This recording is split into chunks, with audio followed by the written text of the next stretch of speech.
السلام عليكم ورحمة الله وبركاته. داود الكوسو دوادا mid ka mid ah casharada ku saabsanaa barashada luqadda Ingiriisiga.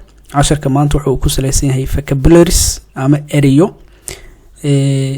muhiim ah oo ku saleysan barashada luqadda Ingiriisiga, khaasatan ganacsiga iyo maamulka ayaa maanta ku soo qaadanayna casharkeena. Marka erayadan waa erayo maalinlaha la isticmaalo.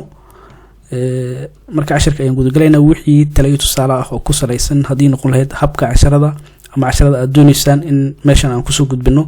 طبعا كومنت كسو بحية مركا وانا اخرين دونا ان شاء الله. اريق وكوري وحا ليرا مانجمنت، اريق وحا ليرا مانجمنت وحا لولو جيدا مامولت اما مامول مركا وحا لولو جيدا مركا وحا لمامولية واري الاستعمال مركا مانجمنت ومامولت الصومالي. اريق حي وحا ليرا ليدر وحا ليرا هقامية. ليدر وحا نقول كرا بريسيدنت وحا نقول كرا قف شركة هايستا مركا قف ميل هايستا لن وحا لي كرا ليدر. soo kale waxaa jiro eray manager la yiraahdo. marka manager badna waxa loo isticmaalaa dadkan ka shaqeeya shirkadaha, dadkan haysta shirkadaha ayaa badna loo isticmaalaa ama shirkadaha wax soo saarka dadka maamula. marka manager idan soo kale waa maamula. marka manager iyo leader way kala duwan yihiin hababka markii deeply loo galo ama hoos loo fiiriyo, laakiin hadda waa luqad ahaan waa meeshii. marka luqad ahaan waa meeshii, laakiin macnaha markii dib loo fiiriyo waa kala duwan yihiin. marka leader waxa la yiraahdaa hogaamiye, manager waxa la yiraahdaa maamule. okay, waxa la yiraahdaa founder waxa la yiraahdaa asaase ama qofkii shirkad sameeya. marka founder waxa la yiraahdaa waa qofkii maartay intuu fikiro kadibna shirkad sameeya. marka ayaa la yiraahdaa marka founder. marka asaase ayaa la markaa Soomaali. xiga dabcan inta badan waxa laga yaabaa inaad aragteen habka loo soo gaabiyay.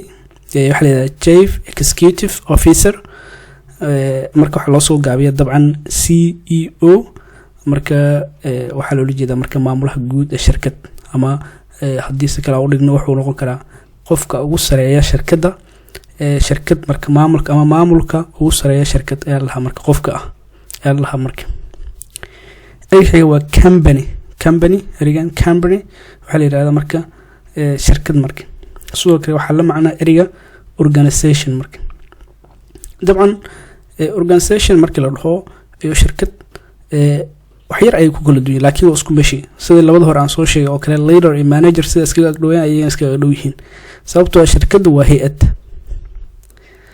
marka hay'ad waxa la yiraahdaa marka yani badna eriga company waxa isticmaala badna, laakiin commercial marka ama shirkadaha loo sameeyay inay ma aragtay profit ay sameeyaan ama lacag ay sameeyaan badna loo isticmaalaa. laakiin organization markay tahay shirkadii naftirka organization markay aad Soomaali kala dabcan hadii deeply loo galo waxay way kala duwan yihiin, laakiin hadda labadaas eray waxay kala yihiin shirkad iyo hay'ad. okay, eriga waxa la yiraahdaa successful business. marka erigan successful business waxa loo jeedaa marka ganacsi guuleystay. marka ganacsi markuu guuleysto aad eriga successful waxa loo jeedaa marka waa guuleystay. marka business waa ganacsi. marka ganacsi guuleystay ayaa loo jeedaa. marka eriga waxa la yiraahdaa analyze. erigan analyze waxa la yiraahdaa Soomaali waa falanqeyn. markii wax la fiirinayo, wixii markii la eegayo, wixii markii laga baarandigayo wax marka waa maaragtay report la sameeyo ama dib u eegis ayaa la dhihi karaa. marka analyze waxa la yiraahdaa marka waa markii falanqeynayo, marka wax markii la fiirinayo dib loo fiirinayo waxa maxaa ka dhalan kara, maxaa faa'iido maxaa khasaare markii la baarayo ayaa la isticmaalaa. marka waa falanqeyn marka ama dib u eegis.